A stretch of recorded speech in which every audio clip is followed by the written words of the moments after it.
All right, let's talk about my boys. My favorite price point of both Siege and Earthrise, that of the Micromaster price point. My complete bias because I absolutely love Micromasters and the history that comes with these guys. I love this. So let's jump into it and get into the deep nitty gritty. So, first of all, we have the return of two classic teams. One of them a squad, one of them a patrol. Now, first we have the Astro Squad. The Astro Squad obviously was a Micromaster combiner crew. There was actually three separate combiner teams that actually went under the Astro Squad name. Hasbro decided to pick one pair of that crew, if you will, and give it the title for them. So we got the Astro Squad crew of Blaster Master and what was once called Phaser. They were the ones that turned into the space shuttle, and they combined together and they looked spectacular. Now, the old school versions were really cool, very nice, and they kept that look, those colors, and even made it, in my opinion, a little bit better. Funny thing about this pair is that they were so popular that even before this Micromaster release in Earthrise, they actually had little homages and nods in the past. In the case of Phaser, he was available in the Legends Japan series in the Swerve Tailgate 4-pack, where he was a repaint, and he actually kind of transformed into Swerve's My First Blaster from the IDW comics. So it's kind of pretty cool that they did that. And in the case of Blastmaster, he was available here in America, and he came with Cosmos in the Generations 2-pack. So again, these guys were pretty interesting that they had other releases before all of this, happened today. Now, what's cool is in the case of trademarking, Hasbro still got Blastmaster. They kept that name and they re-trademarked it to use it here. What's interesting in the case of Phaser is they instead went with Fuzer now, or Fuzer. And here's the thing, that could probably be something that could be used later for, let's say, a Beast Wars connection, although the spelling is different. It's Fuzer instead of OR. But I could see that they might use that in the future for another product, if you will, of a Beast Wars origin. But so now he's a Fuzer or Fuzer, depends how you want to pronounce it. But I really like what I'm looking here. We'll jump with Phaser or Fuzer here. Very good nod back to the original design. What I like is they actually molded in two little guns that he's dual wielding here, but all the other small details are present, if not even more details than were originally present, which is really cool considering that you have the little paint on the chest, the crotch area now has some blue paint, so it actually looks even better than the original. But if you go back and look at the original Micromaster, all the sculpted detail is still present. So hats off to Hasbro. They did a really good job at pretty much keeping that old design. Let's jump into Blastmaster. Now, what's interesting in this case is some of those sculpted details are kept, but they actually did a slight departure in terms of the color scheme. Instead of the light blue legs and the light gray chest, they went with white legs and a dark blue chest instead. But the overall sculpt of the face, the minor sculpts of the chest are still present, and he still looks pretty good. Obviously, the kibble of the wings is a little more detracting, but then he's got the boosters on his back, and it's painted, so it looks really nice otherwise. Another interesting thing to note is when they combine and they make the shuttle, there's a very noticeable tampograph that is now present on this new version, the NASA logo, which is a trademarked company and owned by the US government. So it's interesting that NASA agreed to actually have their logo on this. Back in the day, it was kind of easier to get logos and stuff from companies and not have to pay trademarks. I know that even in the case of GoBots, you'd see the NASA logo on characters like Spacey and stuff like that. But today, it's a little more touch and go. That's why you don't see like a Red Cross logo on Red Alert or even Ratchet anymore, even though back in the day that was more of a possibility. Trademarks, logos, it's a whole different world we live in today. You hear me talk about it all the time.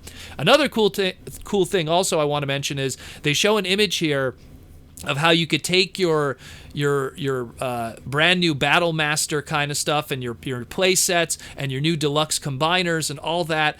And they show here specifically Ironworks, and it's like, hey, do you know you could move around Ironworks and turn them into like a landing pad for your space shuttle. So that's really cool. I dig that a lot. This adds more play value, more interest to this, and it just makes me even more excited about that. Now let's talk about the second pair and my boys, the Racetrack Patrol. And I have a little bit of a bias here because first we have Groundhog, who, by the way, also gets to keep his trademark.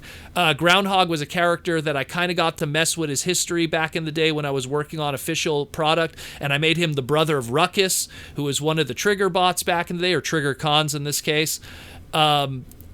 I like what I see here, but I think that, like, the one thing I want to first touch is that the coloring is different this time around. While the mold itself is dead on, it's dead on to the old, like, you know, drag race car, funny car, love the engine. They kept the molding beautifully, both in the robot mode and in the alt mode. But the coloring is heavily off. Maybe it's just the CG mock-up images that we have right now, but right now we have a dark blue for the new one, with the flames on the hood of the car being a red, as opposed to the originals being a purple with a gold flame.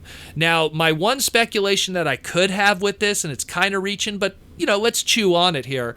Both the Racetrack Patrol Decepticons, or the four in general of the originals, were in the Japanese universe the only villain Micromasters. Micromasters in the Japanese cartoon G1 were all good guys except for those four original ones. And in the Zone continuity, or the Zone series, it was Groundhog and all the crew were bad guys working for Metro Titan and Volinger.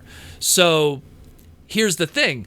If you look at the color scheme of Metro Titan, the dark blues, the reds, or maybe even a little bit of pink, which we'll get into the other guy, it kind of is a nod to that. I could, again, if I'm looking deep into the history, why did they go from the purple and golds to the dark blue and the reds? Could be a possibility that we're throwing back to that.